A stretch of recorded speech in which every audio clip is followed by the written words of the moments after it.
Mark chapter 7. Then came together unto him the Pharisees, and certain of the scribes, which came from Jerusalem. And when they saw some of his disciples eat bread with defiled, that is to say, with unwashen hands, they found fault.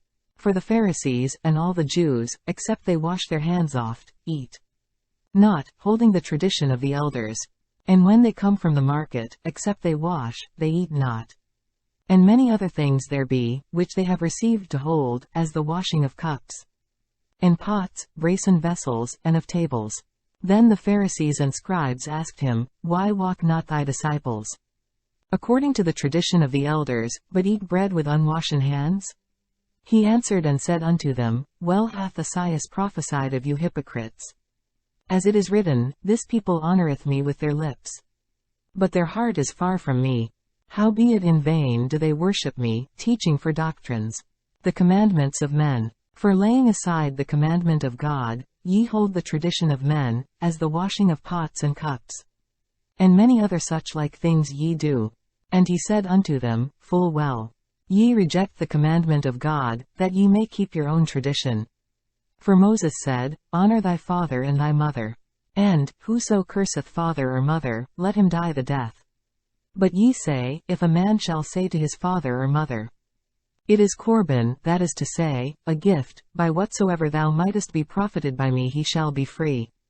And ye suffer him no more to do aught for his father or his mother, making the word of God of none effect for your tradition, which ye have delivered, and many such like things do ye.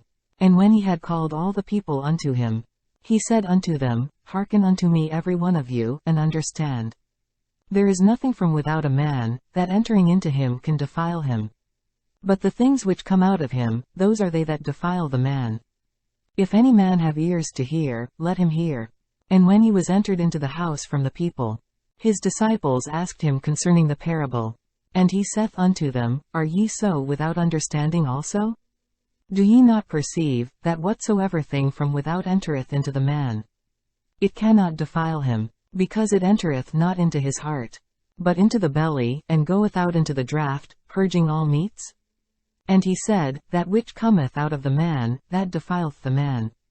For from within, out of the heart of men, proceed evil thoughts, adulteries, fornications, murders, thefts, covetousness, wickedness, deceit, lasciviousness, an evil eye, blasphemy, pride, foolishness. All these evil things come from within, and defile the man. And from thence he arose, and went into the borders of Tyre and Sidon, and entered into an house, and would have no man know it, but he could not be hid. For a certain woman, whose young daughter had an unclean spirit, heard of him, and came and fell at his feet. The woman was a Greek, a Syrophoenician by nation. And she besought him that he would cast forth the devil out of her daughter. But Jesus said unto her, Let the children first be filled, for it is not meet to take the children's bread, and to cast it unto the dogs. And she answered and said unto him, Yes, Lord, yet the dogs under the table eat of the children's crumbs. And he said unto her, For this saying, Go thy way, the devil is gone out of thy daughter. And when she was come to her house, she found the devil gone out, and her daughter laid upon the bed.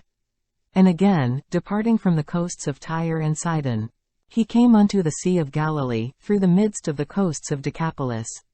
And they bring unto him one that was deaf, and had an impediment in his speech. And they beseech him to put his hand upon him. And he took him aside from the multitude, and put his fingers into his ears. And he spit, and touched his tongue. And looking up to heaven, he sighed, and saith unto him, Ephphatha, that is, be opened. And straightway his ears were opened, and the string of his tongue was loosed, and he spake plain. And he charged them that they should tell no man, but the more he charged them, so much the more a great deal they published it, and were beyond measure astonished, saying, He hath done all things well. He maketh both the deaf to hear, and the dumb to speak.